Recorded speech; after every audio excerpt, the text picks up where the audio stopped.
Είστε έτοιμος. Dear colleagues, good afternoon, good morning. Good morning for us here in Greece. And for Mr.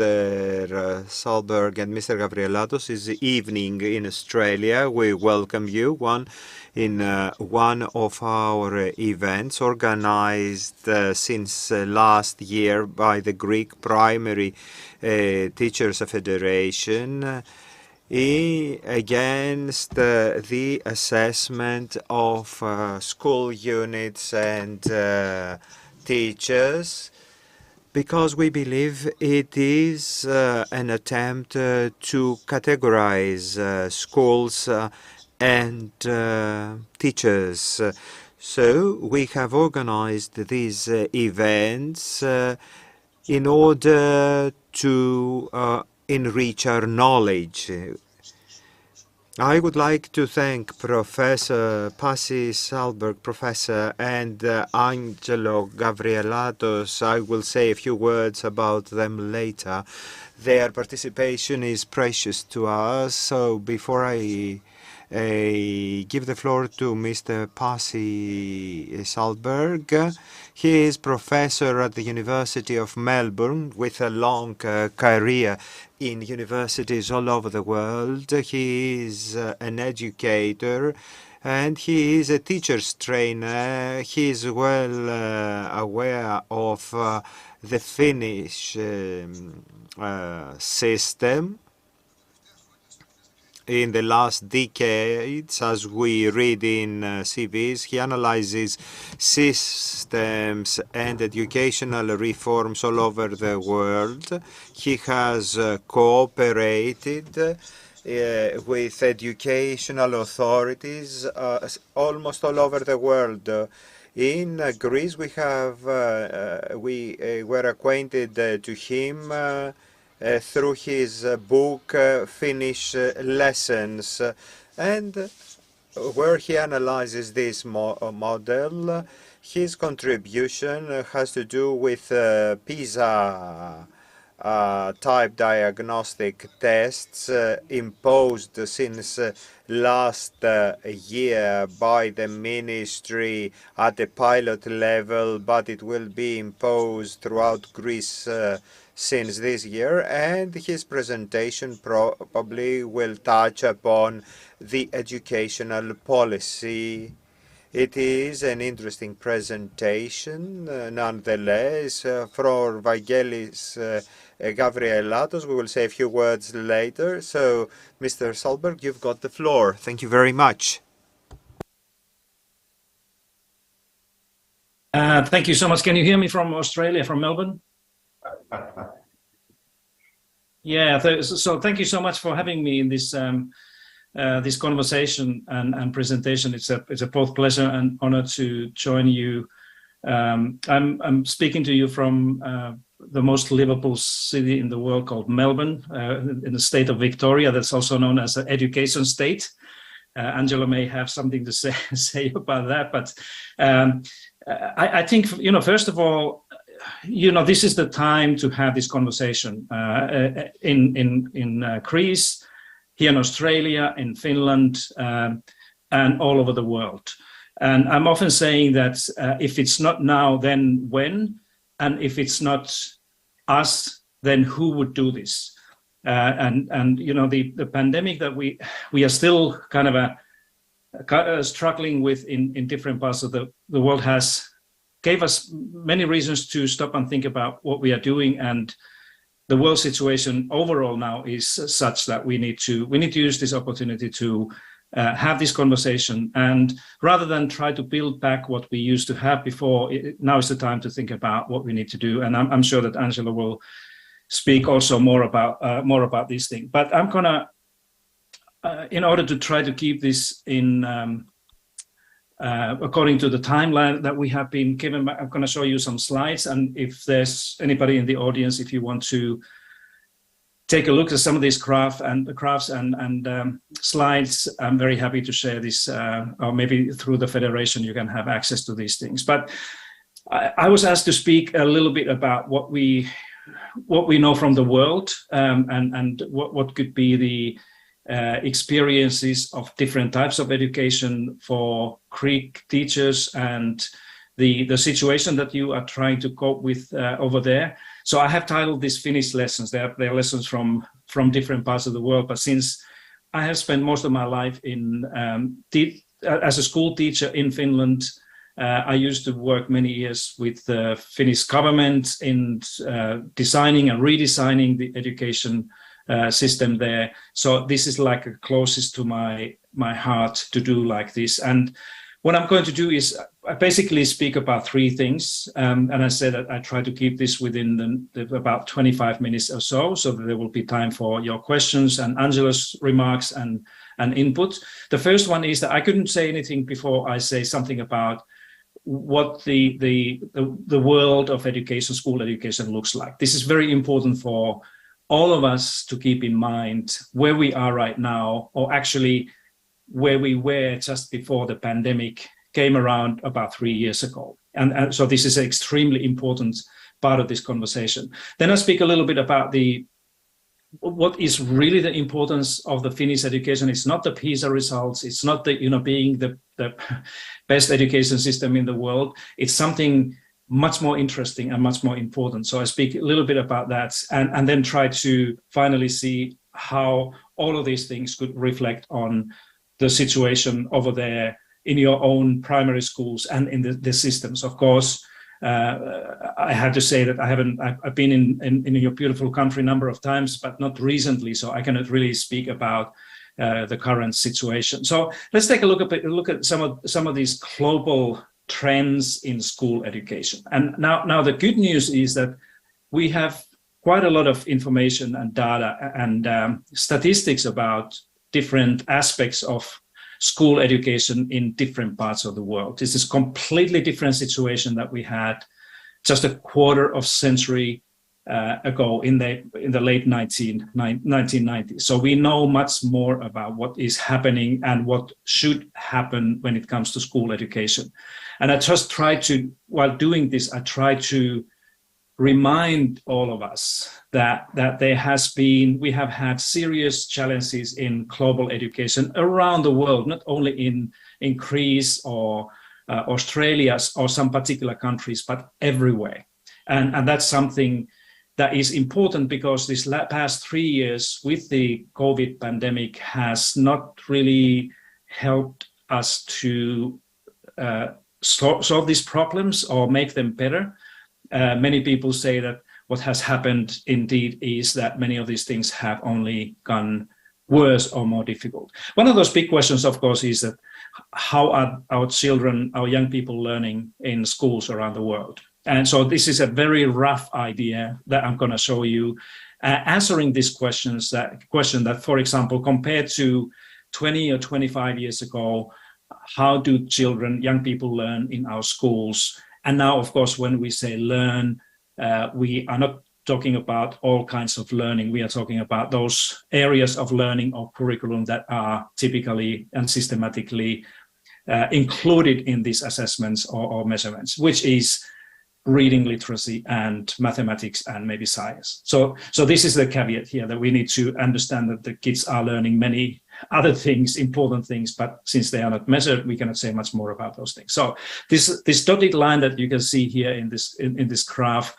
represents the international evidence, and the Greece is the OECD country, just like Finland and Australia. So we are on average, if we take all the 37 or 38 countries now that are members of the OECD, this is the kind of a rough average performance over time. So now I'm going to show you what has happened to the academic performance, the academic learning of 15-year-olds that are the population that we are looking at in these OECD's measurements over time. So these PISA studies are carried out every 3 years. And here you can see that in the beginning, when we started to do these measurements 23 years ago, there was a little bit improvement in the beginning. This happens with all kinds of assessments, the national assessments and other international studies, that we are likely to see a little bit improvement, but then there's a kind of a plateau that things don't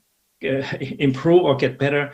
And in many cases, things start to decline. This is exactly what has happened with the OECD's PISA, not only in some countries, but overall the OECD region, again, including Finland. I'm going to show you this as well. So this is a kind of an interesting thing. And this has nothing to do, of course, with the COVID pandemic, because this is all the development before the pandemic.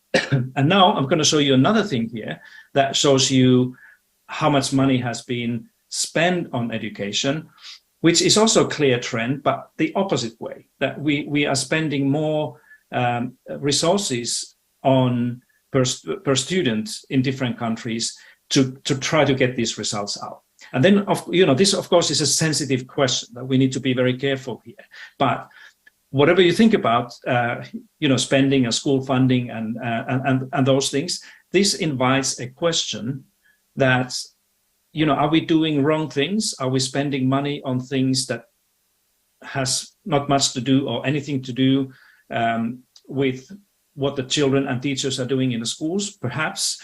For me, this is a clear indication that in many parts of the world, most parts of the world, the education reforms and policies have been wrong-headed. They have been not addressing in the things that would immediately enhance student learning. And teachers, of course, is one important part of this. Big part of this improvement, actually, what you can see here, has very little to do with the teachers. It's all kinds of, technology is a big part of this. It's been very expensive thing, building bureaucracies. Angela may maybe speak about that, what has happened in here in Australia, that we have more and more administration and bureaucracy included in education, and it's a very expensive thing. So this is a kind of a first one of those trends that we have seen. Then the second one, I have three of these trends I'm going to show you. So the second one of them is these large, significant inequalities that we have seen when we have been assessing and measuring what students learn. Now, with this image, what you see here is the first OECD's PISA study and the data from the year 2000 study, which is already 23 years ago. And if you look at this, you'll see that in OECD countries on average, when we were looking at the most disadvantaged students, the bottom 25% of the socioeconomic bracket and the most affluent students across the OECD countries, there was this gap, this red arrow there, equals to about 3 years worth of schooling at the age of 15. So it's a huge, and we call this inequality, of course, because if you belong to the socioeconomically disadvantaged group of students, you are likely to be that much behind of those students who are more privileged and have access to different types of not only educational services, but many other things. Now, the point is here that we have known this for the last 23 years, that there is this big inequality gap in most OECD countries. Again, including, Finland is becoming part of this as well. Now, if I ask you a question, what do you think has happened during the last 23 years? With this knowledge and understanding that we have seen these educational inequalities already then, I'm going to show you, this is the process and the lack of progress that we have seen here. We still have today, in the latest OECD's PISA data shows that we still have this 3 year, this red arrow there that indicates a 3-year learning gap. Nothing has happened to this. Now, again, my question is that why the governments have not been successful in addressing this thing? Have they perhaps addressed wrong types of policies and reforms again when it comes to equity or equality of education? Have they perhaps ignored or not understood what the teacher's role in this whole thing is, or what the schools can do, and instead try to address this equity problem using wrong types of policies? Here in Australia, the answer is simple, that we have basically undermined the importance of equity in education for almost entire last 20 years. And it's only now becoming a kind of topic that will be more deeply discussed and accepted and understood. The same thing happens around the world. So this is my second thing. And then the third one, again, around the world, is this declining student and teacher well-being in schools. That has led to declining student engagement, and in many cases also declining teacher engagement. The teachers find it more and more difficult to be truly engaged in what they do because they are not supported and helped and understood or treated like professionals. And therefore the readiness to teach, readiness to learn and readiness to teach as well in schools have declined. This is a serious global problem. Just think about the pandemic here. My argument is that the last 3 years of COVID pandemic has done nothing good for this declining well-being or health of people. Actually, it has probably just made things worse. So that's something that we are all struggling with when we are now moving towards future. And there's no country in the world, whether they're primary schools or secondary schools, who could do any serious new policy or new strategy without addressing well-being and health, both students and teachers in a different ways. And at the same time, when we look at our young people in Greece and in Finland and Australia, they are spending their time, they're behaving very differently than they did 10 years ago or 20 years ago. Here you can see that they're online, this digital time and digital lifestyle is so much more dominant today when it was what it was just a few years ago. Here in Australia, we estimate that a typical adolescent or teenager spends about 8 hours with different types of digital devices and gadgets every day. And only kind of a marginal part of that is the education, formal education that they do in school or at home. Most of that is entertainment, social media, many other things. Again, something that is truly a global thing, and every school, every school system needs to keep this in mind and find ways how to address those things. Now, as I said, the good news is that the international organizations like UNESCO and OECD and World Bank, they have all very clearly brought this evidence and data to the governments and to the teacher associations and all of us about this problem, like the UNESCO's concern about hundreds of millions of children and young people who are not in school, the OECD's quite active work actually to address these inequalities and lack of equity in the systems, and the World Bank's work on putting many of these things together and speaking to the governments of the world about the what they call learning crisis. Well, we may disagree with some of those things that the bank and the OECD and even UNESCO are saying, but overall, I think the conclusion is that we have a serious challenge when it comes to children's education, and simply by doing more of the same things that we have done before, it's never going to be a solution to this. So we need to think in a different ways.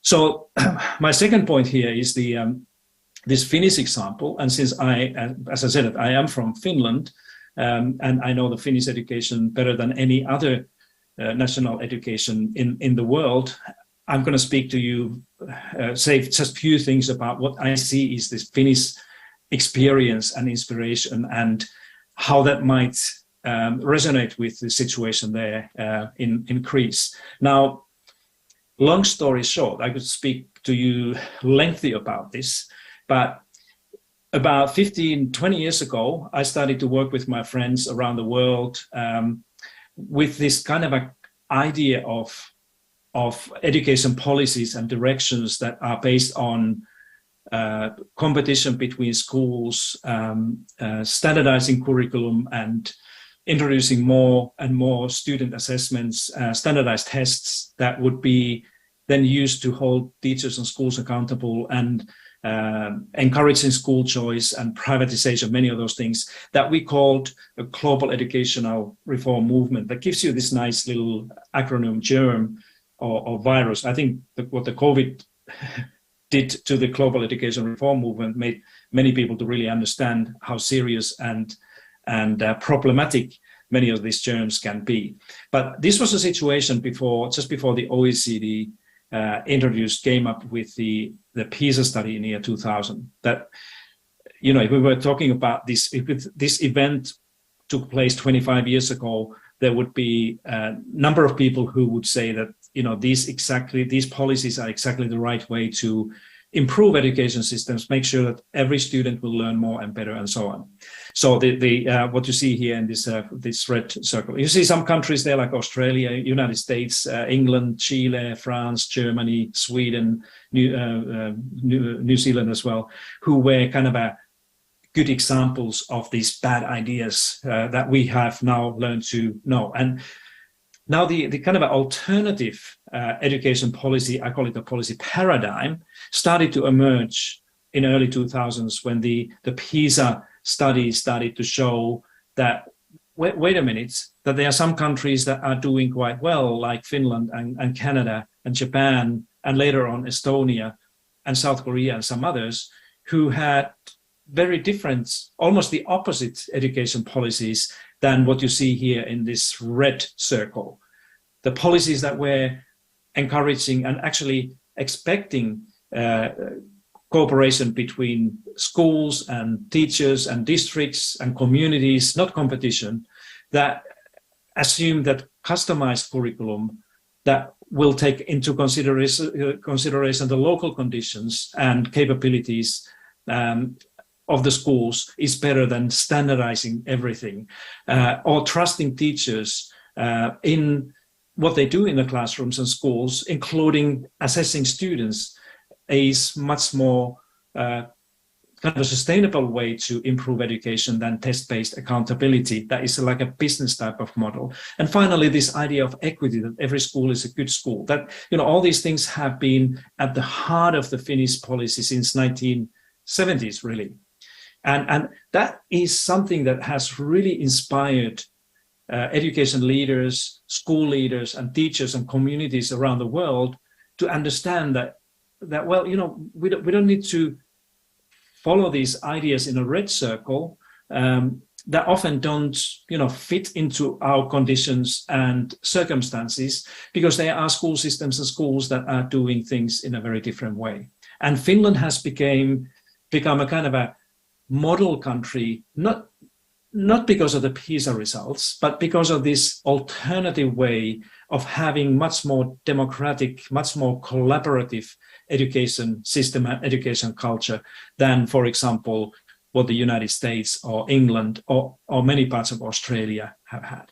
So this is where the inspiration has been, and it still continues to be that way when people, as soon as people are able to look beyond the PISA results. For example, you know, this is what many people who visit Finland and go and see the primary schools in Finland or secondary schools, that they realize that, you know, this equity, educational equity is the key thing. And equity here means that that the students' learning in school, success in school, should not be determined by the place or the parents they have or the situations they have or the language or race or anything like this. That every school is a good school, and every student should have an opportunities to succeed in school.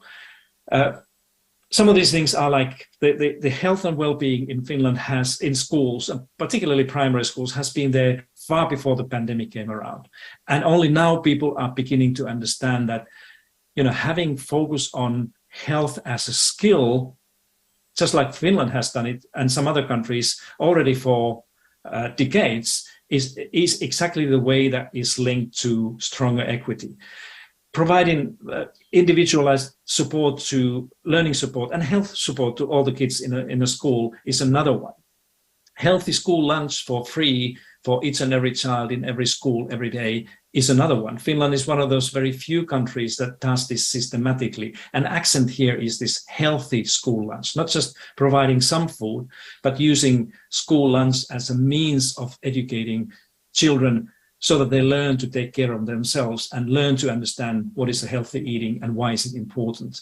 Happiness and play. Finland is often labeled as a kind of an El Dorado of childhood play, where there's a lot of play during the school day and outside of the school day as part of the the children's education, and then fairness of resourcing schools. That this is a very different way of funding schools, primary schools and others, than in many other countries that are increasingly moving to the kind of a results-based funding, that if you do well as a school, you get more resources. If you're not performing, these resources are taken away. This is exactly the opposite that Finland is doing. But now, if you follow the international education news, you have seen that the Finland's PISA results have been declining. You saw earlier in this presentation that this gray line there shows that in the OECD, the results have been declining as well. But in Finland, it's been declining. This decline in mathematics, reading, and science has been much more visible than globally. And yes, it is a problem. And yes, something has to be done.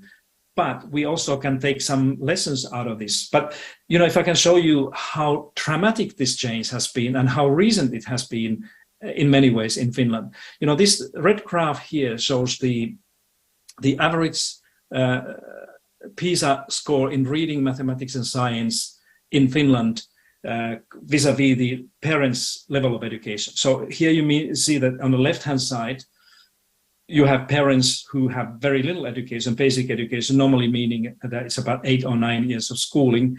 And then on the right-hand side, you see the parents, the children from the families where the parents have higher education. And all these kids in Finland in 2009, that is not so long ago, it's about 10 years ago, were performing above the OECD average. So here is the kind of a strength of equity in the Finnish system. This is what the situation was in the latest OECD PISA study. That you can see that the significant decline in the Finnish performance has really been in the among those young children who come from families where the parents have less education than the others, often less income, and they more likely to belong to lower socioeconomic groups. Now, this is an important thing because it provides me and others to ask why, you know, what has happened? Can we learn something from that? And yes, we can. For example, we know that whenever the country has a growing social or socioeconomic inequalities, it's going to reflect in education almost immediately. And this is exactly what has happened in Finland. So if we want to enhance equity or stop this development of, you know, having this big achievement performance gap, we need to also look at beyond the school gate, look at the other social policies and economic policies as well, to make sure that the social inequality and socioeconomic and income inequality, for example, don't run out of hands, as it has done in many countries. The second one is that in Finland, the government's or government policies were kind of driven by this complacency since the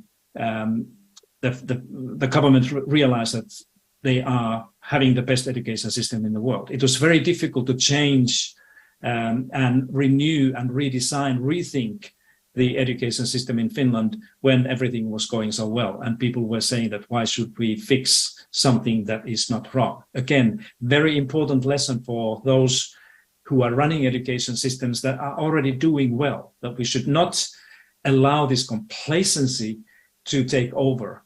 That when things are going well and the system is strong, or when your school is doing well, that's exactly the time when you need to stop and say that, what is the next thing that we're going to do? Rather than say that, let's try to do what we have always done, which has been pretty much what Finland has been doing.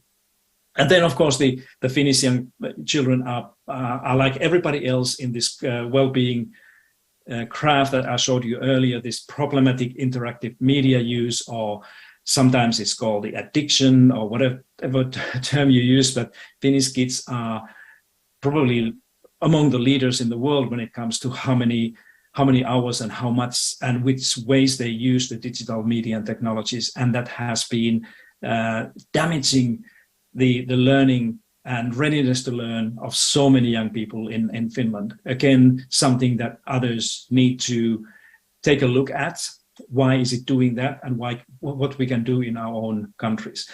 And let me close here and wrap up a little bit about what I think could be the lessons for your primary schools, if you're a principal or teacher in a school, or if you're leading the community I just tried to put together some ideas that you could consider. I'm sure that your federation and others have already spoken about this, and I would like to use this as a kind of a bridge to pass the word to Angela in a moment. So my first point here is that I would encourage you to get into the business of co-creating the new Greek school, and this is a different thing than just developing a little bit this and that, or trying to address those burning problems or challenges that we have. This is this co-creation is something, and this new Greek school that goes beyond that we need to be bolder and braver right now, because everything has changed.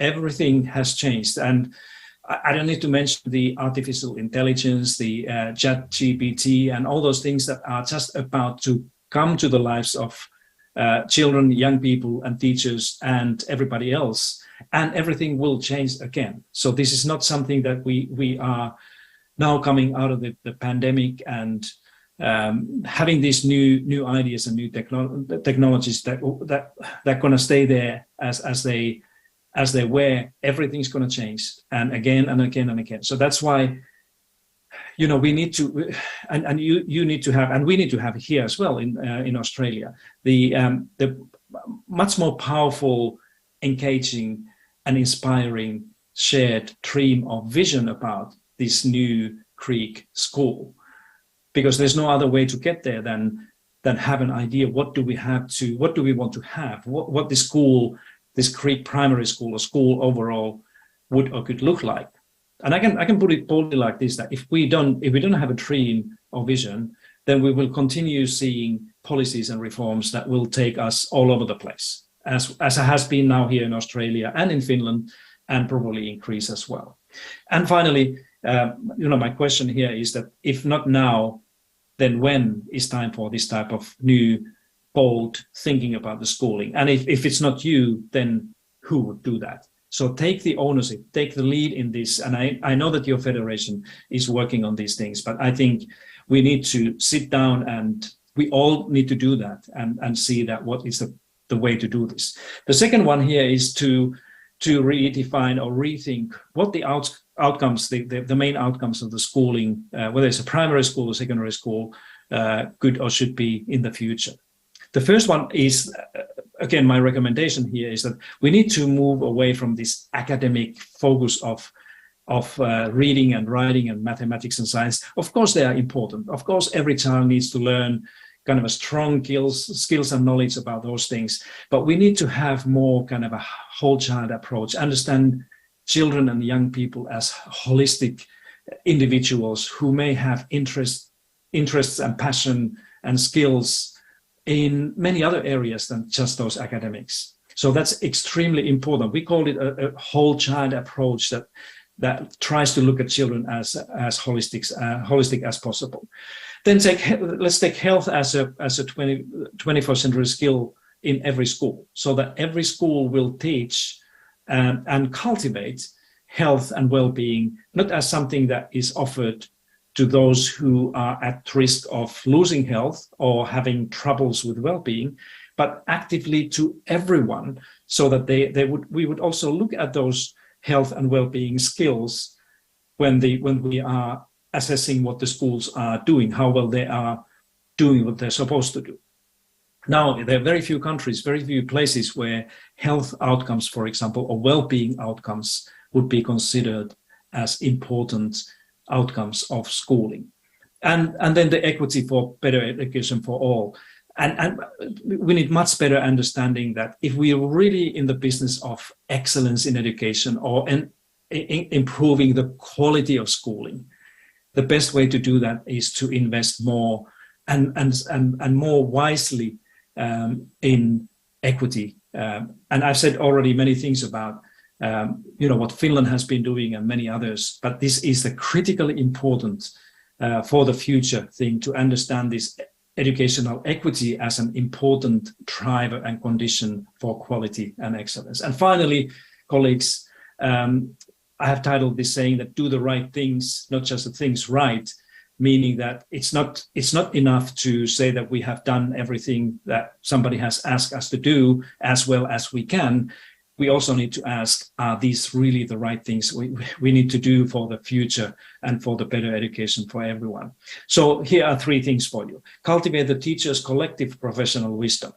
And this is a kind of a reference to the growing importance of the standardized school assessment, national assessments, and international assessments like PISA that are often ignoring and downplaying the teachers' own role as professionals when it comes to judging how the children are learning in the school or how well the school is doing. It breaks my heart, I can tell you, here in Australia, for example, when I visit the schools to see how many teachers say that they would much rather take the role of the educator to decide and communicate the learning of their children, the students, to the community and parents and the school, rather than rely on the external tests that have basically taken the place of the professional teachers in the classroom. Very, very important. Then you see PISA as a good servant, as a useful thing for the system performance, but understand that PISA can also be a very bad master. And unfortunately, in many countries, PISA has been given this role of the master that will control everything that happens in education policy and education reform, just to try to improve and gain the PISA results, which is exactly the wrong way to go. But we can benefit from good international data, comparative information, how systems are doing if we do it in the right way. How the PISA is done now has many problems and flaws, and they have to be fixed if we want to continue like this. And finally, invest in schools' capabilities to evaluate themselves. This is very important. Exactly what Finland and Canadian schools and many others have done, that understand that the schools, in the end, the schools are the best places to really decide and hear what is happening there, what the kids are learning, and what the teachers need, rather than rely on some other evidence only. I think we need different types of information and data, but this teacher's voice and students' voice in schools is such an important thing. But with this, I thank you very much. I hope that the interpretation was working. That I was not speaking too much, and I'm really eager to hear what Angela has to say about his experience, and then get into the questions that you may have. Thank you so much. Εμείς ευχαριστούμε τον κύριο Σάρμπεργκ και να προχωρήσουμε στο δεύτερο κομμάτι της σημερινής εκδήλωσης, στον Άντζελο. With the second part of our session, Angelo Gavrielatos, Vangelis Gavrielatos for us. He originates from Cephalonia and Arcadia. He will tell us, I think. And Vangelis Gavrielatos is president of New South Wales Teachers Federation. He was a president of the Australian Trade Union.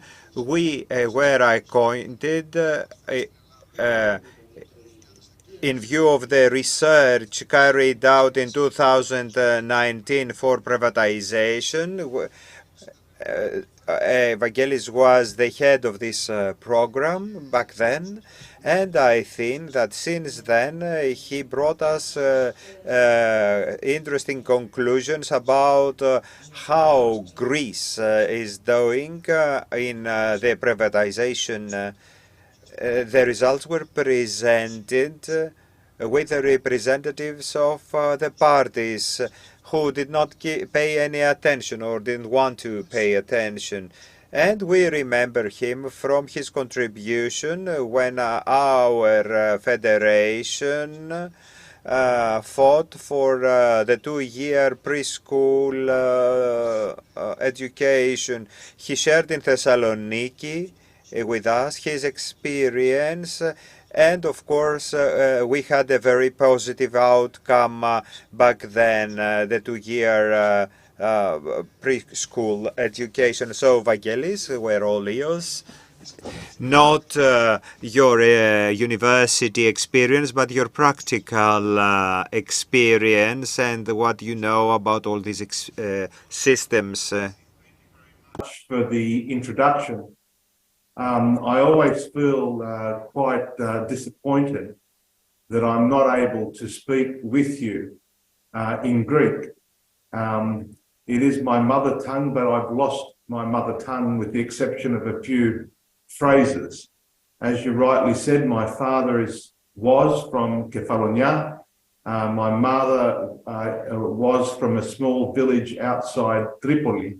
They migrated to Australia in the late 1950s, and I was born in Australia. My Greek used to be good, but now it is almost non-existent. But I do extend to you warm greetings,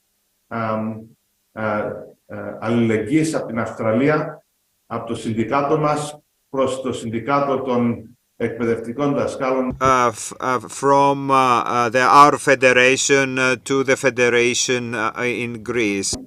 It's always both a pleasure and a curse to follow on from Pasi, my very good friend Pasi, whom I've known for 20 years and with whom I've shared many, many hours, days, weeks, months and stages together as we've discussed education policy domestically and internationally over that 20-year period. I call him a very, and consider him a very, very close friend and comrade.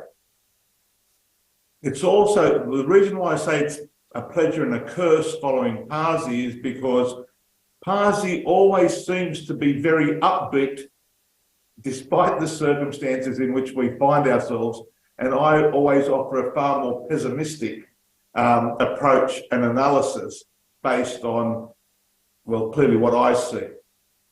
I think the world of education, both domestically here in Australia and globally, is in a world of pain, a lot of pain.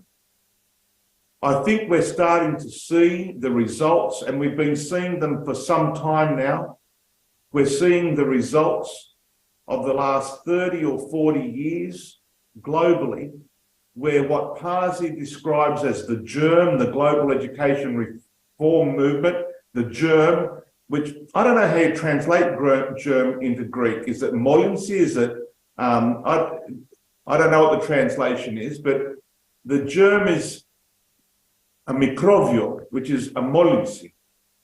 And Pasi has rightly described this germ and how it has spread in the last 20, 30, and some would say more years. And we are now seeing the fuller impact of this germ on our system. After and during the years, the 2 or 3 years of the worst aspects of the COVID pandemic, we often heard commentators, politicians, policymakers saying that we can't go back to where we were. We've got to build better.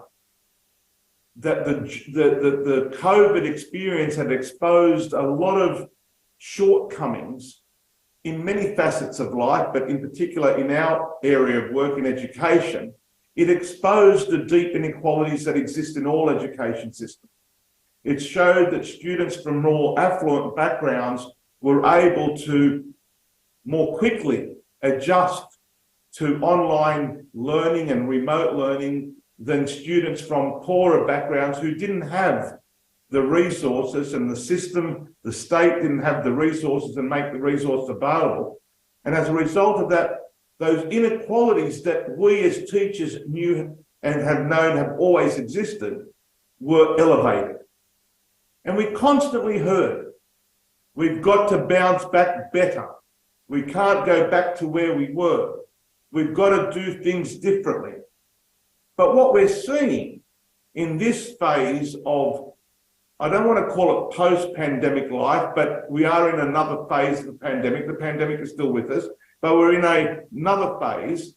What we're seeing is that all of those pronouncements made by policymakers and politicians to bounce back better have been forgotten. And we're exactly back to where we were before the pandemic, living with a growing crisis in education. The growing crisis in education and the inequalities that exist in our education system and the segregation that exists in our education system is growing. Because whilst Pasi rightly pointed to an increase in expenditure on education globally over the last number of years, what needs to be said is that that expenditure is not being allocated to where it is needed most. In Australia, for example, the greatest increases in expenditure has not gone to our public schools that educate the overwhelming majority of students and the overwhelming majority of students with the greatest need, but the greatest increase in expenditure has gone to private schools. So yes, there's been an overall increase in expenditure, but not where it's needed most. The second part of the crisis and what I see now as a deepening inequality and segregation that is starting to grow is that globally, there has not been the investment in the teaching profession in the last number of decades, such that we now have globally a teaching profession in crisis. A teacher profession in crisis where in Australia, in my home state, for example, we are seeing a mass exodus of teachers. A mass exodus of teachers where resignation rates are now higher than retirement rates, and we're losing at an unprecedented rate early career teachers leaving the profession, contributing to a massive teacher shortage. Why? Because teachers' workload has become unsustainable, crippling, for reasons that Pasi touched on, more and more compliance, more and more ticks and checks and balances, more and more administrative burden placed on teachers. And at the same time, while workload is going up, teacher salaries are declining relative to other professions. Around the world, UNESCO has told us that we have a shortage of teachers in the order of 69 million teacher shortage. Well, that shortage is not only in developing countries, but also in developed countries like Australia, where we have thousands and thousands of teacher vacancies in our schools today, where every single day in Australia, a wealthy nation, students are being denied their learning, are being denied their futures because of the teacher vacancies and the shortage, which sees classes split every day, merged every day, or left in playgrounds every single day. This is the reality that we find ourselves in. This is the reality that has been brought to us by governments globally, and particularly governments in OECD countries that have failed to invest adequately in education for the last number of decades. And not only have they failed to invest adequately in education and the profession in the last number of decades, they've sought simultaneously to shift responsibility and blame onto teachers and the profession. It's never their fault, it's always the fault of the teacher that is responsible for a decline in standards, however you may measure them. I agree with Pasi. PISA should be a servant, not a master. We often use the PISA data to our advantage but too often the data is misused or selectively used by governments to put inappropriate policies in place that further contribute to a decline in educational standards. And I'll give you this example. 20 years ago, when I first met Pasi, and we all started talking about Finland and Finland's miracle, every politician wanted to talk about Finland, but no politician wanted to implement the policies that Finland was implementing. There's the paradox. I don't know how many politicians from around the world travelled first class to Helsinki, but there were a lot of politicians from around the world going to Helsinki.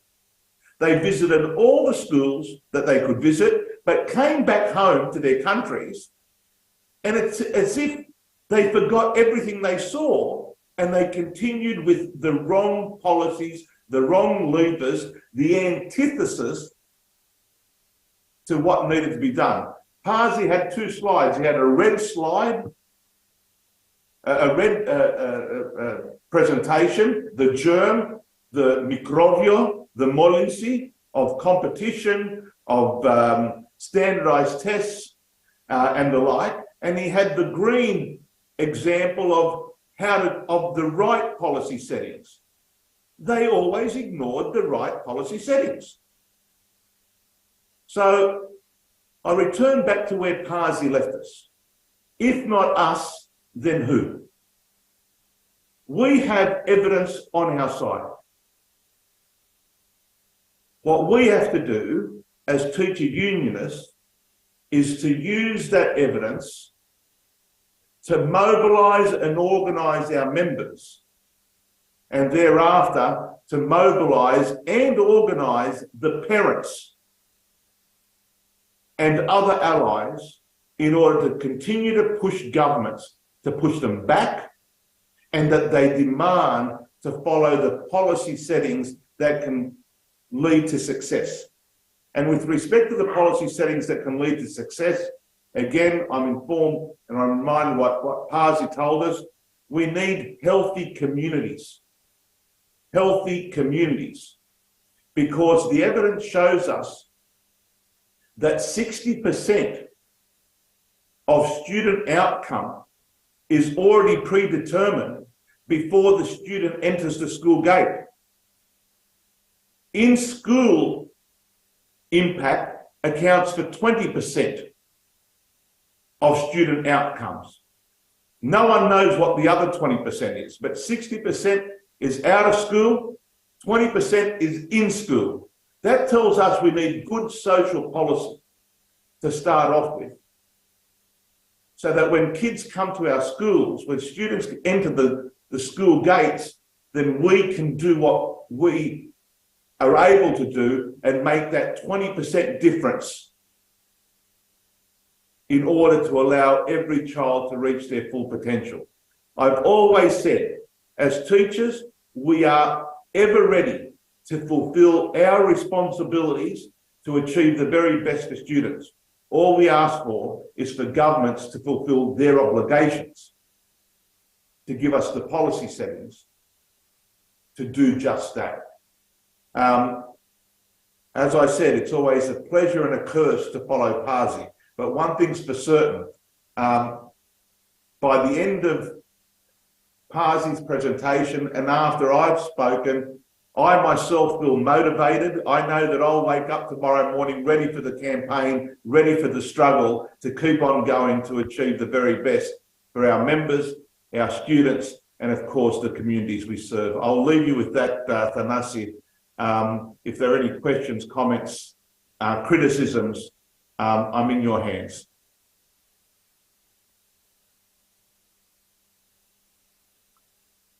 Ευχαριστούμε, Βαγγέλη. Thank you, Vangelis. Are there any questions? Well, let me start. The new liberal practices that prevail in the communities, they convey the responsibility to the individuals, which involves significant problems burdening the population. And this is how we see some social goods to be privatized, health, education. Can you comment that and its impact on the educational science? And this is a question for both. Whoever is prepared to start first, do feel free to take the floor. Ο Βαγγέλης υποδεικνύει τον κύριο Σάρμπεργκ. Vangelis asks Mr. Sudberg. All right.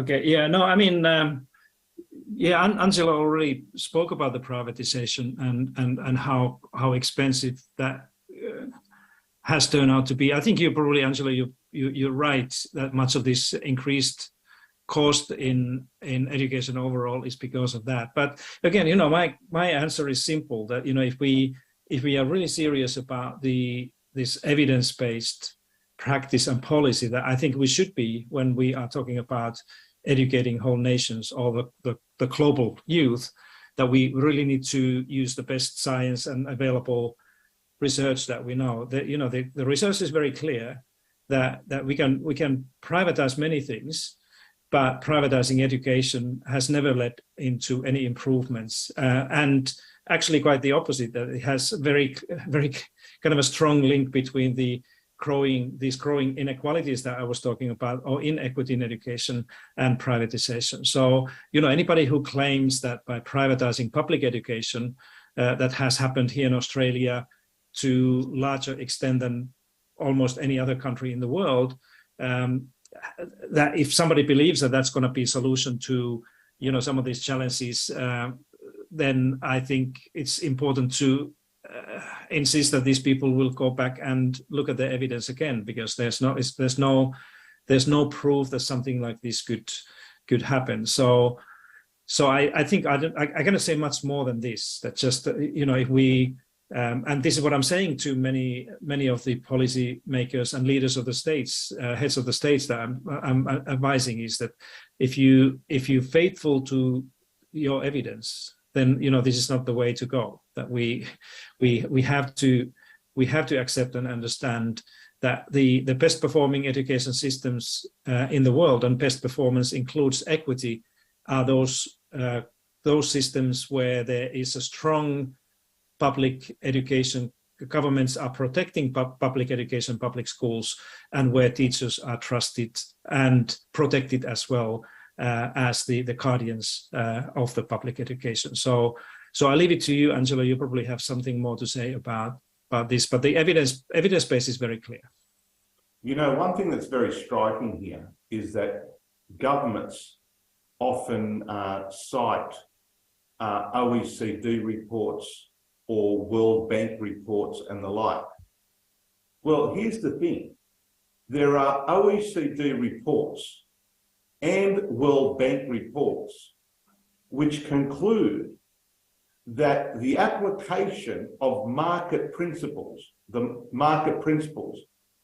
in the provision of education, choice, privatisation, can lead to a deepening inequality and a growing segregation and undermine student outcomes. Both the OECD has written this and the World Bank have written this. But government failed to acknowledge those studies. Now, that we have another problem as well. Even though the OECD and World Bank have written this, they proceed to ignore it. There is a term in political science called organised hypocrisy. And what we see from the OECD and the World Bank is organised hypocrisy, because their studies are clear. The privatisation of education, the application of market principles, will lead to a growing segregation, inequality, and undermine student outcomes. We have to continue to reinforce the evidence, including using their own evidence against them as much as we can.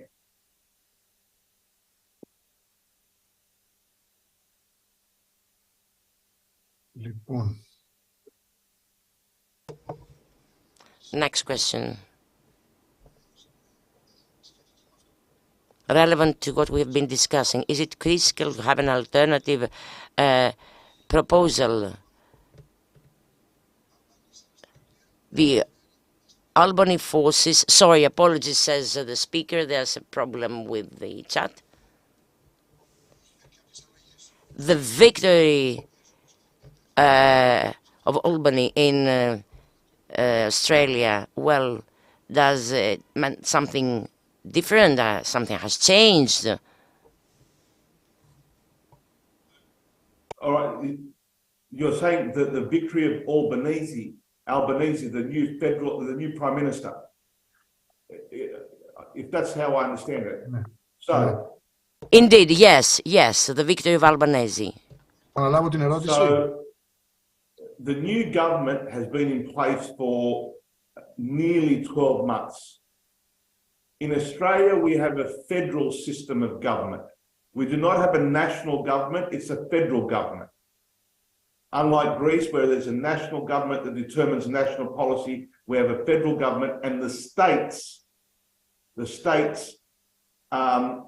largely, primarily, are responsible for the day-to-day policies as they apply to education. That's not to say that the federal government and the Albanese government is not important. They are very important because they provide a lot of funding to the states for education. For the 10 years prior to the Albanese government, the federal government was increasing its funding to private schools, and the policy settings were such that public schools remained underfunded against their own standards. The new federal government, the Albanese government, has said they will change the policy to ensure that public schools get our full funding. We are now 1 week out from a state election here in New South Wales. My focus for the last many months has been working to defeat the Conservative government in New South Wales, which for the last 12 years has implemented policies that have been destructive and have now resulted in the worst teacher shortage in our living memory. What I'm hoping for, and I'm not naive, we know that there is always a struggle regardless of who is in government. What I'm hoping for is for a change of government in New South Wales so that a new government, a centre-left government in New South Wales, will work with the Albanese government, a centre-left government, not without many contradictions, but nonetheless, they'll work together so we can achieve our full funding in our schools to start to turn around the decline in the provision of public education in Australia. So it's always a struggle. It doesn't matter who's in government. The one thing that is always certain with teacher unions and activist teacher unions, we don't really care who's in government. We will always be in opposition, struggling, campaigning to achieve the very best for our members and students and communities.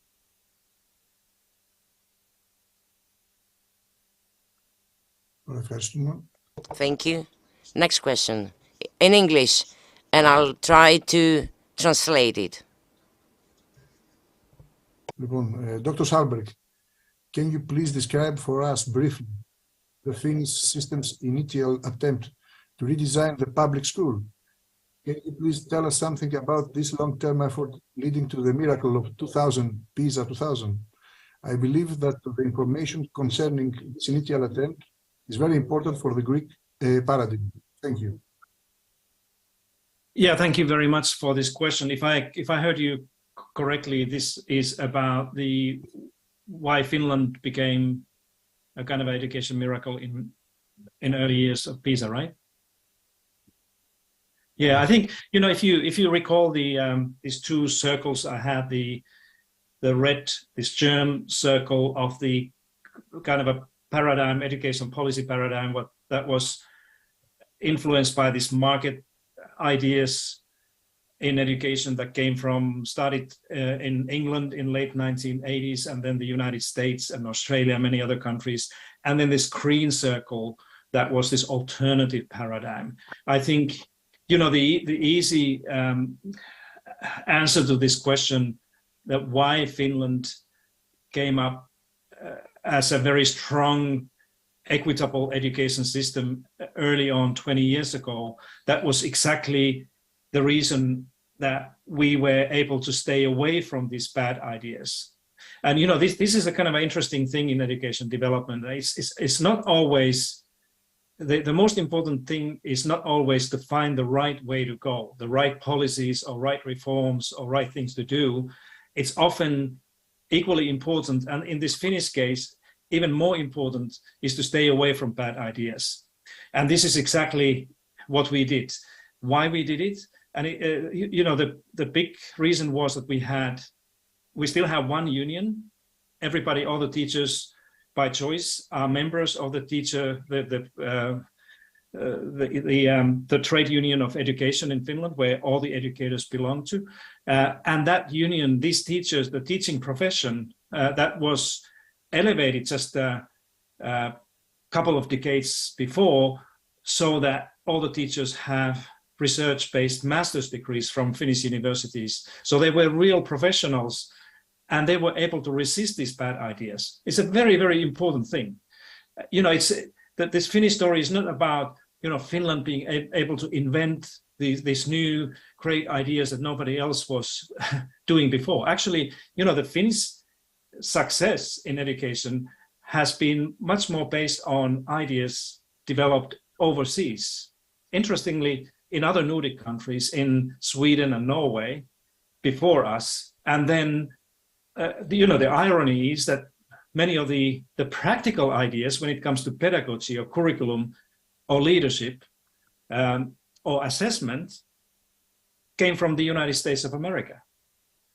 But, you know, that's exactly why it's so important that the Greek education system and the Australian system here and all the other education systems, you know, take this professionalization of the teaching profession seriously.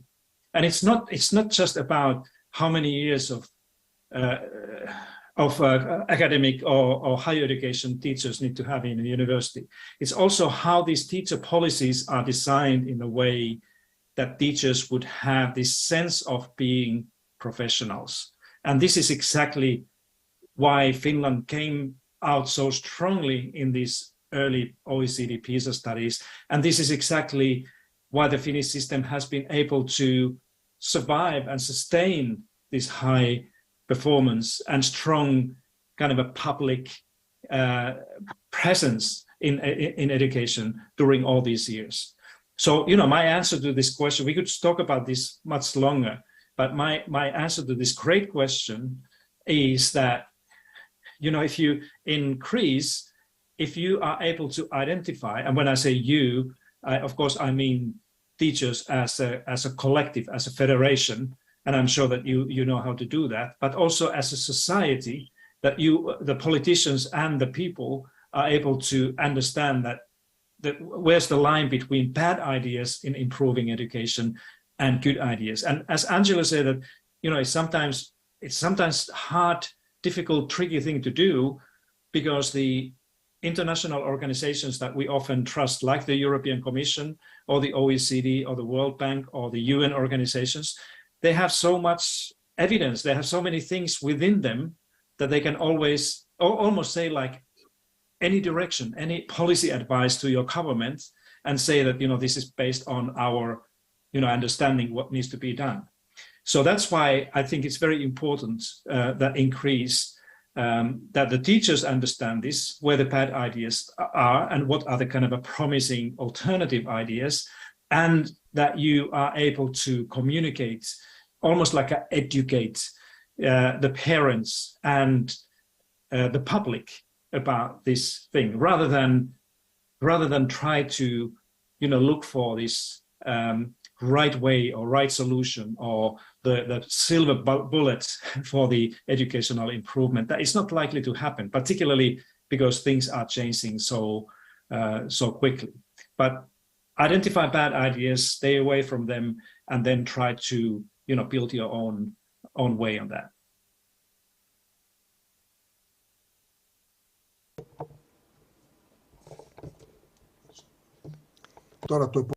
Thank you. The next question comes as a continuity to what was just described for both of you. How we can convince a government to make the right choices, the correct choices. How can we do that? How can we achieve it? This is so easy question that I leave it to Angela to answer. How do we convince governments? We fight. We fight. The answer is simple. We fight. We organise, we mobilise, we fight. Ours is a struggle. Ours is a long-term struggle. If it was easy, we wouldn't be here. We wouldn't be having this conversation. It's a long-term struggle. Sometimes we win a bit, sometimes we go backwards, but we never give up. Pasi asked me the question, I think it was about 5 or 6 years ago. He said, "Angelo, are we winning?" And I answered him, I said, "Pasi, if you don't fight, you lose." Of course we're winning. We win every day. It's a struggle. It's a struggle, but there's enough thing that we can draw on things that are happening around the world and draw inspiration from those things. The forces, the global forces that we are combating are very, very strong. When I came and spoke with you in Thessaloniki in 18, and after that, when we launched your research together, we identified that the global capital has got its eyes on education. They see the profit that can be made by privatising education, whether it's wholesale privatisation of education or privatisation in education, the exogenous and the endogenous forms of privatisation. So we fight. For me, the most important thing is that we have to be strategic. Sometimes it's easy just to get angry and to break things, but that can take us backwards. We've got to be strategic. For me, the most important thing for teachers' unions in the first instance is to make sure our own house is in order. Are we building the membership? Are we engaging the membership? Is the membership beyond engaged active? Are we active in every single community? It's not good enough for a statement to be made by Thanasis Kikinis. It's not good enough. We need that activism in every school, in every community, working together with our allies in order to continue to seek the improvements that we need. So the answer is we organise. We organise and mobilise. We look for allies, and then we develop smart strategies that are political strategies, legal strategies, electoral strategies, parliamentary strategies, and industrial strategies, meaning that we strike when we have to strike. But we've got to be smart about the strategies that we employ so that the strategies are appropriate for the circumstances we find ourselves in. Last year, an activist member said to me, "Angelo, I'm very disappointed because we're not going to strike." I said, "I've been disappointed for 35 years of my life, but we don't strike to make us feel good. We strike to be effective at the right time, under the right circumstances. And that's why we need all those other strategies, political, legal, electoral, parliamentary, all those strategies that we can employ in parts or elevate at different times.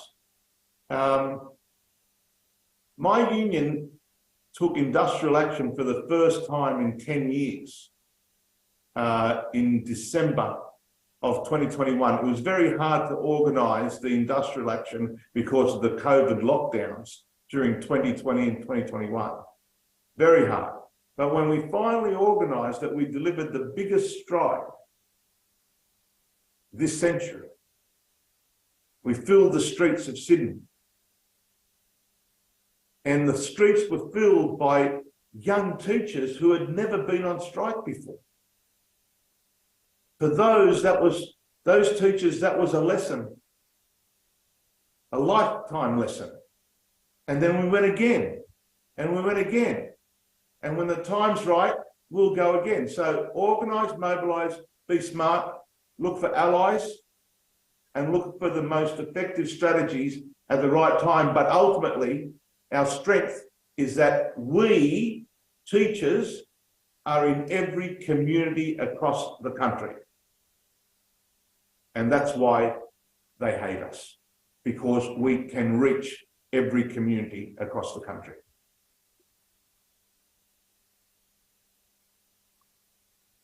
Ρωτούσα εδώ και όχι από ερώτημα που έχει υποβάλει.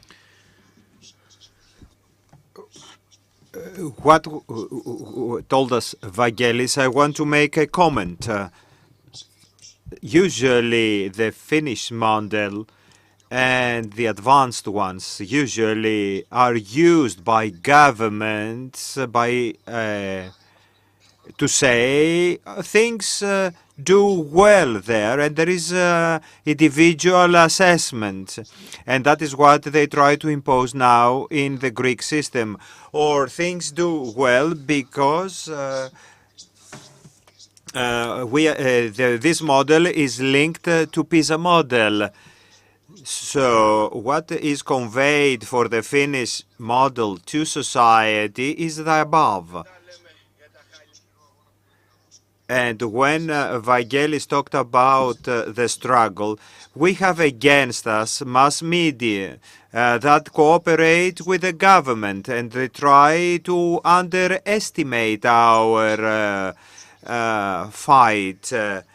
And they say that they are there to justify their problems, because society is influenced by what is projected via the mass media or what governments say by targeting educators. So the question is, beyond what was said, Mr. Salberg already said the Finnish model is not what belongs to the red circle, but the ones belonging to the green one. An answer to those who try to actually weaponize this model, what would be? Well, practically, what would be the answer to those who try to weaponize the Finnish model?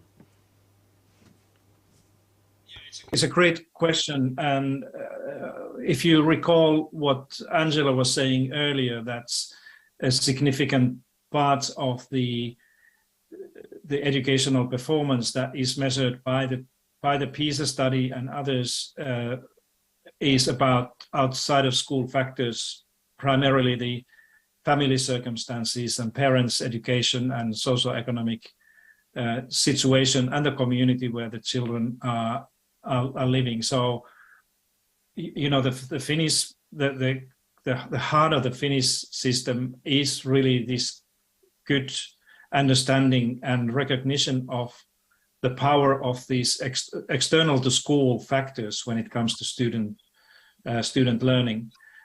It's not only the curriculum and teachers and pedagogy; those are important parts of the education system. But what Finland has acknowledged and understood early on is the importance of these other social policies and youth policies. You know, Finland has has a children's strategy that very few countries around the world have, that is looking at children not only through education, but children as members of the society. So, my message to those who kind of try to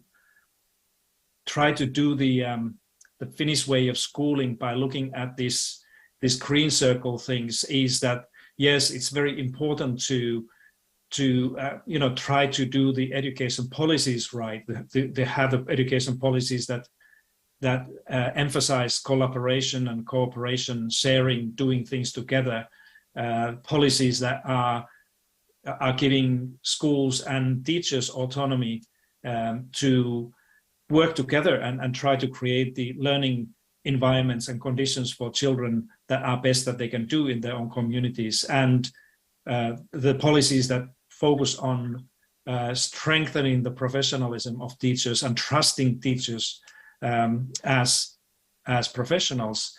All those things are important, and they have to be part of the education policy. But at the same time, it's very important also to keep in mind that there are so many things that children experience and learn outside of the school gates. In Greece and in Finland, children spend about 12% of their childhood time in school.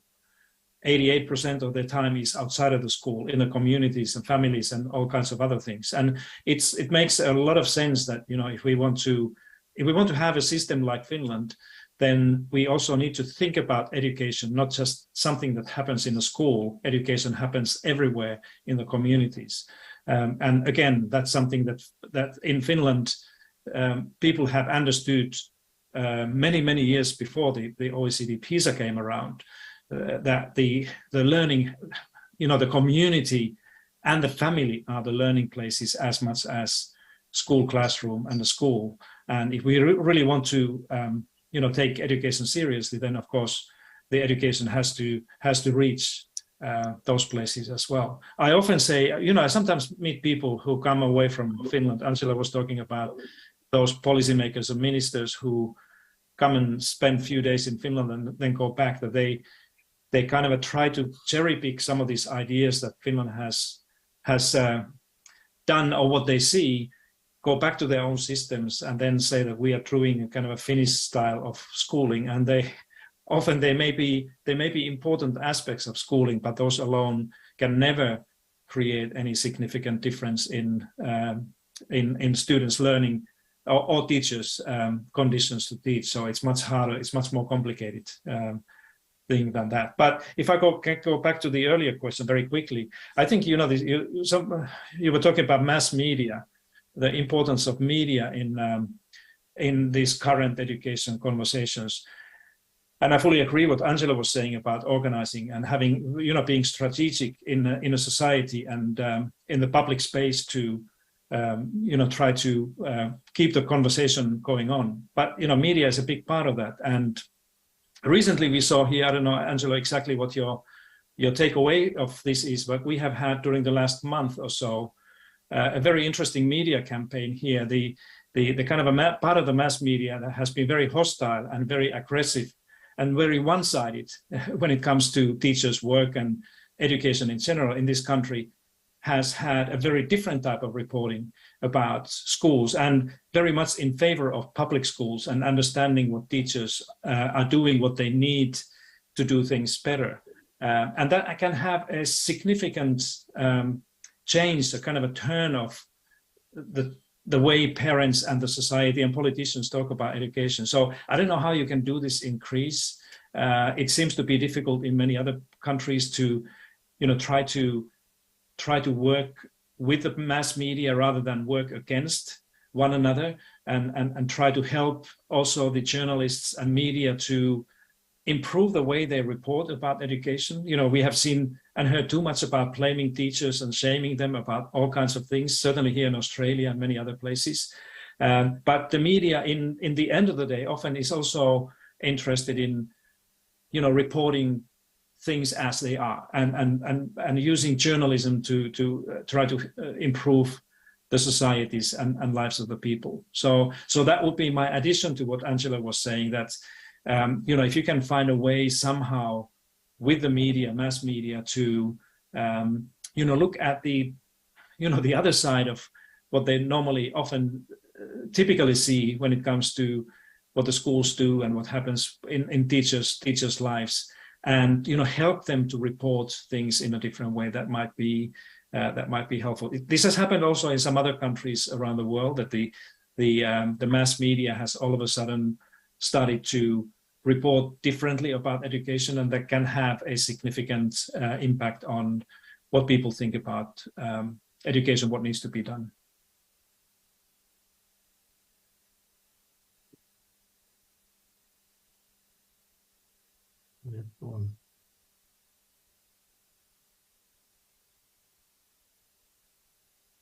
Διαβάζω το επόμενο ερώτημα. Next question.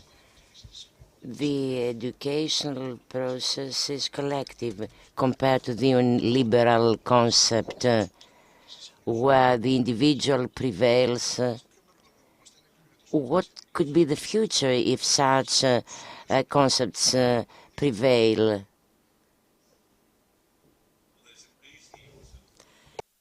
Yes to the first part and no to the second part. Of course, education is a collaborative effort. Of course it is, because no single educator is capable, no matter how clever they are, of being solely responsible for the educational well-being of a child. It requires collaboration of all involved. There is a role for all of us to play. It's regrettable, and this is obviously the question, and the inference of the question, that we're seeing too many instances where policymakers and governments seek to undermine teacher collaboration, to elevate individualism above the importance of collaboration and collectivism, and indeed introduce practices that destroy collaboration. We've had examples around the world, all of which have failed. And Pasi, I'm sure, can speak to this, where you've got some governments that say that the answer is that we introduce performance pay for teachers, performance pay based on test results. Now, this is a policy that's announced every so many years, much to our frustration, because many of us thought that it had been relegated to the dustbin of history 15 years ago. But here we are, that it gets elevated again. In here in Australia, we've got commentators again saying that the answer is performance pay, where the best teachers get paid more money. The best teachers being defined as according to test results. Now, these are absurd propositions, because if the best teacher, let's say a Year 5 teacher, is paid on test results, who's responsible for those test results? Is it the Year 5 teacher alone, or is it the Year 4, 3, 2 and 1 teacher who equally contributed to the development of that child by the time he or she got to Year 5? So these are stupid propositions born out of that era that emerged 30 years ago that Pasi describes as the germ, where people think that we can just standardise and measure everything in education, failing to acknowledge that education is a human endeavour, that is born out of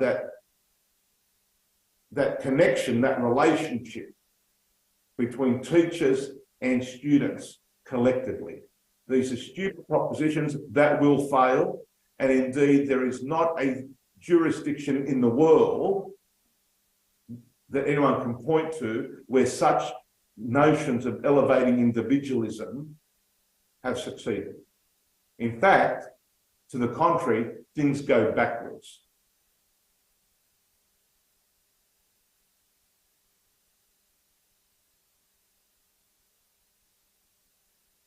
Λοιπόν, το επόμενο... Next question. I don't know, well, in what ways can we resist the practices that we may apply, how we can react inside classrooms and schools? Well, I believe that all those have been already described. I don't know whether you got something to add, but I think that we have discussed the methods to apply. So I move forward to the following question. You've set a condition, the professionalism of teachers, that they need to be well educated, to be well equipped, even with master's degrees. This might be a burden here in Greece, and it would be difficult for us to convince the community and the people to follow us. Of course, I would add that on our own initiative, on the initiative of the teachers themselves, are very well educated, and there's no a central lifelong learning or whatever delivered by the state. So, I'm jumping in here. Teacher qualifications matter.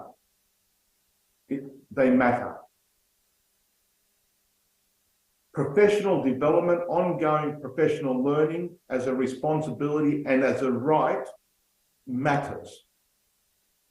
What we're seeing in a number of places are particularly conservative politicians trying to create this impression that anyone can teach, because teaching is just childminding.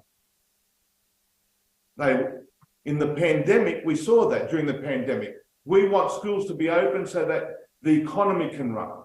Not so that students can learn, but that the economy could progress. Teaching is not childminding. Teaching is serious business, and not everyone can teach. Qualifications matter, professional learning matters. As I said, there are too many that seek to undermine the importance of qualifications. And in doing so, they both directly and indirectly undermine the status of the profession. And therefore, if the status of the profession is not high, well, then pay and conditions do not have to be high. That is the logic. If the status is not high, we don't have to pay them a competitive professional salary. If qualifications don't matter, the status is not high, we don't have to pay them because it's childminding. So we've got to be very careful to defend and to promote our qualifications and strengthen our qualifications. Because the teacher shortage that we're facing now, the government wants to introduce all these programs to put unqualified and underqualified teachers in front of the classroom. That will not end well. That will not end well. So let's be very careful about our qualifications and the defenders of our qualifications, because there's also a lot of studies that show that qualifications matter, and the better qualified and better paid teachers are, the better the student outcomes are. Linda Darling-Hammond from Stanford University has done a lot of work in this area. And we've got to be very careful in this global teacher shortage that they are not allowed to undermine our qualifications. Can I add something here, what Angelo was saying? Because, you know, the question also included an assumption that it's probably difficult in Greece to convince people or the policymakers that teachers would need an advanced or higher academic education that they normally have right now. Absolutely. You know, this is going to be it's going to be Συγγνώμη να difficult. διακόψω για να βοηθήσω στη συνέχεια της απάντησης. Apologies to interrupt you. Of course, all teachers are university graduates. And even though the government invests on some kind of programs for them to collect programs, educational programs, this relies on the teachers. Of course, this reflects the financial discrepancies, and essentially they block a rational, official, professional educational course. And they've eliminated some kind of 2-year postgraduate courses that existed. And if a teacher wishes to get a master's degree, well, she has to pay on her own. And this is a continuous battle. The 2-year program which existed in the past was for free for all teachers. However, they are all university graduates. They have a degree from the university. Well, even though the landscape becomes a bit vague from private colleges, well, they get various diplomas which shall be eventually accepted by the official state.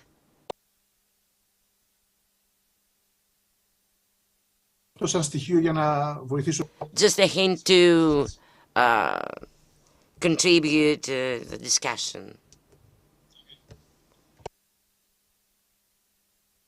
Αν ο κ. Σάρμπεργκ θέλει να πει κάτι πάνω σε αυτό.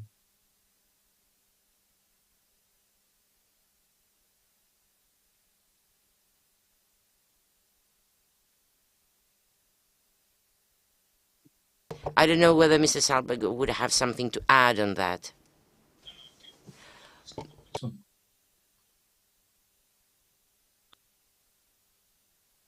Ωραία. Εδώ στην φόρμα της υποβολής των ερωτημάτων. I don't see any other questions here.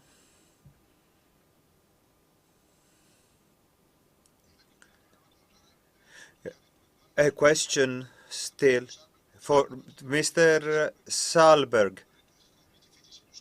Pre-selection of teachers before they enter the university, and is it important, and how important is to have a postgraduate studies for teachers?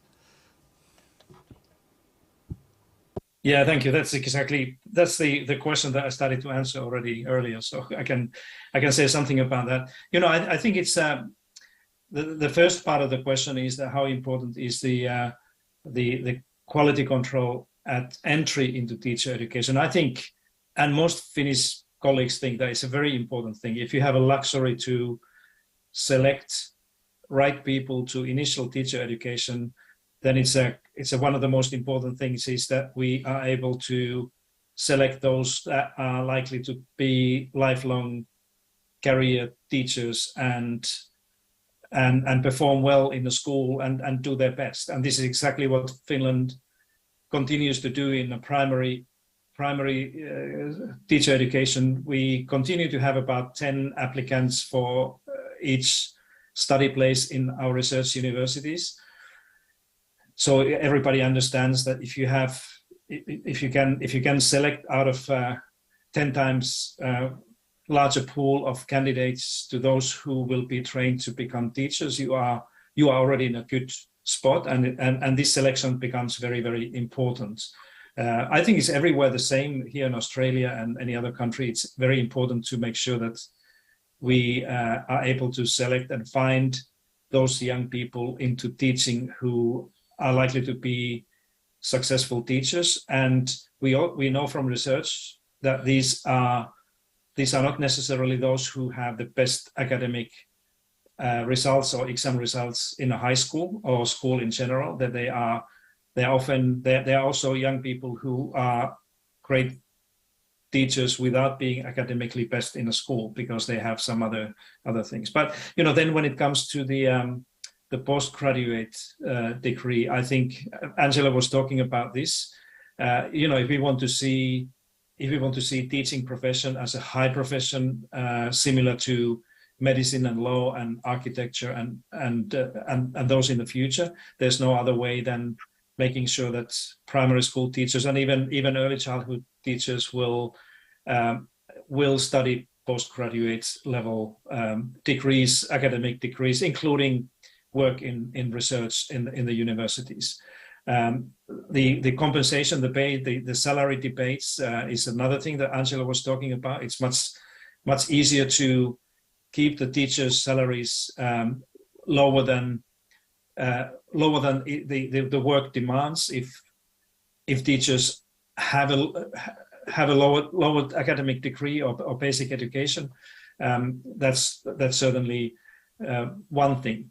But then a Finnish example is also good in sense that people often ask that why in Finland we have 10 times more applicants to primary school teacher education than there are study places in initial teacher education program.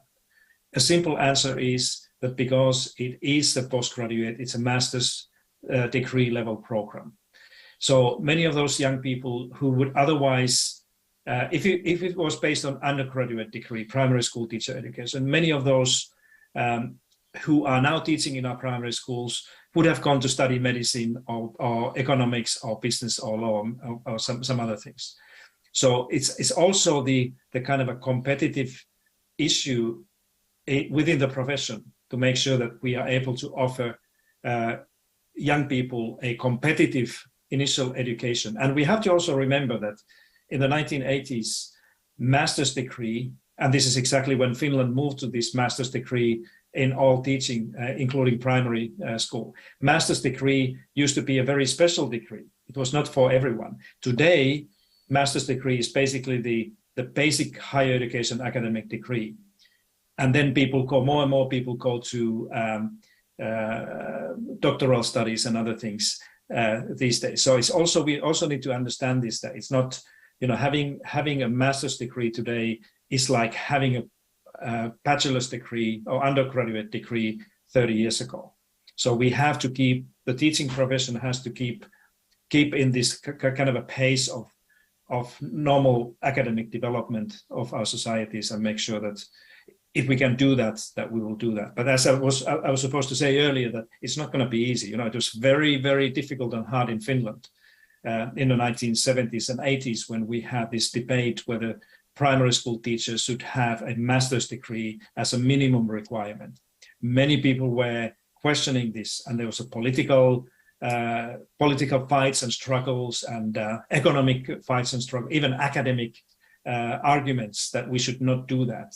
But only when the PISA came around 25 years ago, we understood that this was one of the reasons why Finland was able to do many things in the school system that the other countries like Sweden or Norway were not able to do because they didn't follow up this same idea of upgrading the initial teacher education for primary school teachers. So that's why I'm saying that if you want to foresee increase to the future, just take the hard thing and try to get that done. It's not going to be easy. It has never been easy anywhere. So, but that is one of those things that may be critically important in the future for many of those things that Angela was talking about. But Evaristo.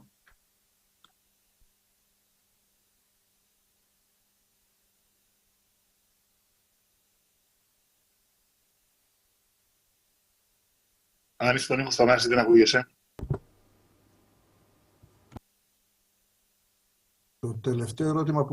The last question to both speakers is, what do you think about ChatGPT for School for All, in the framework of School for All?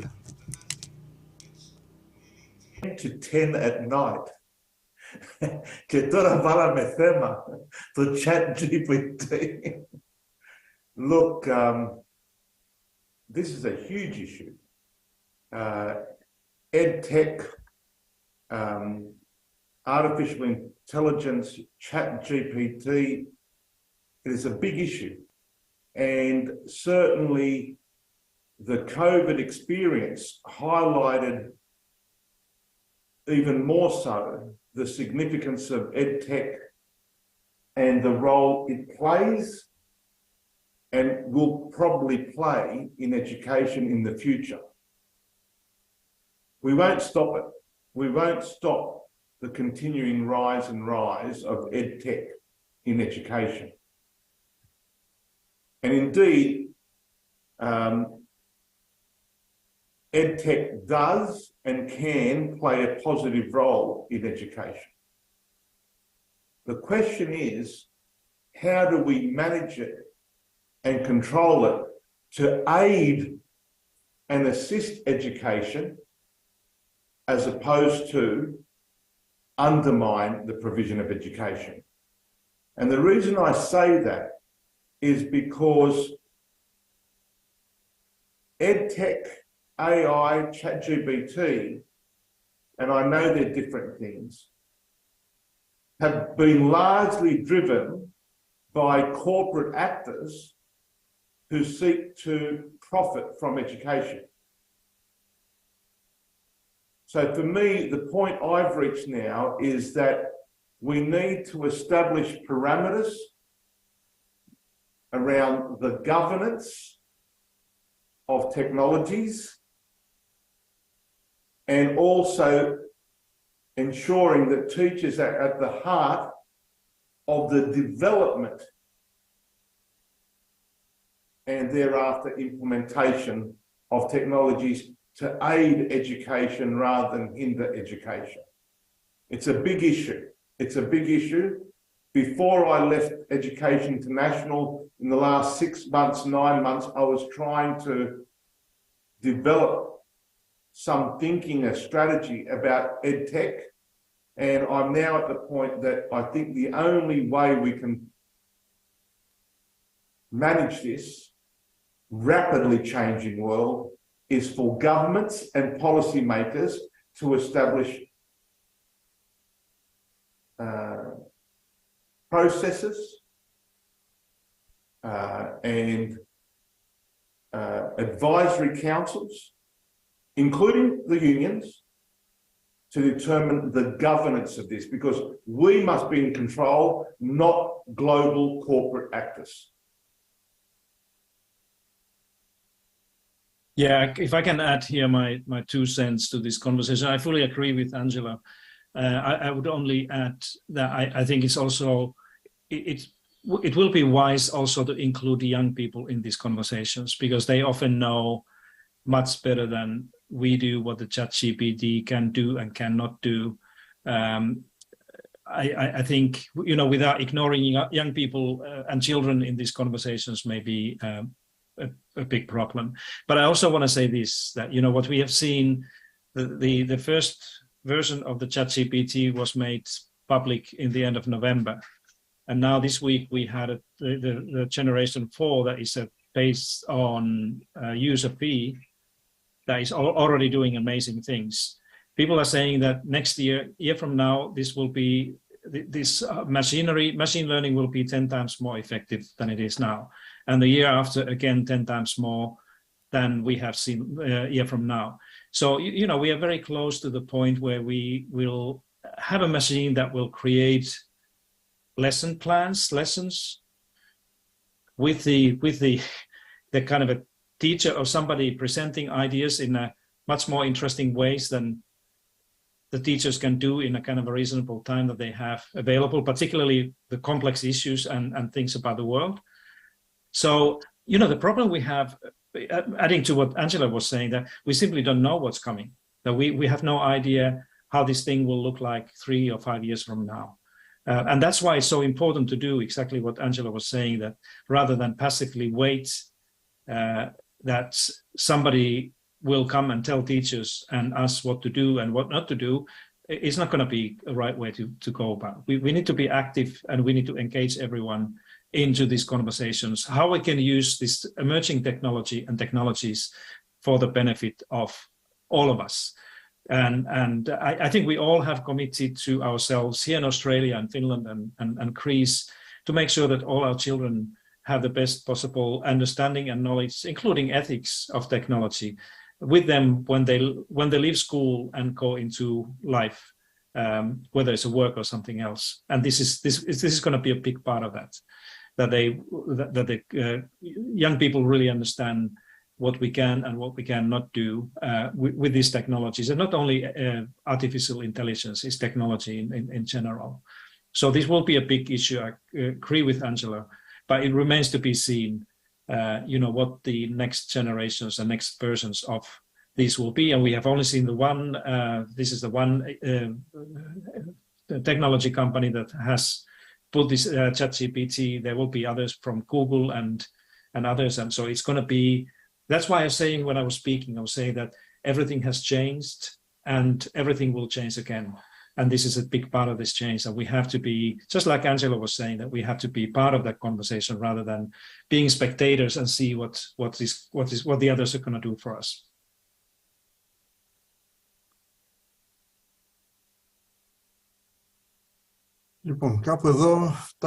Okay, I believe this is the end of our discussion. Let the last comment concerning the technical advancement, the tools. Well, let us focus on people rather than the role of devices. Anyway, let me thank Pasi Saarberg and Angelo Gavrielatos for their significant contribution in this debate. If this is an effort to have any scientific input in terms of our goals and struggles. And let me stress the role of struggling, of fighting.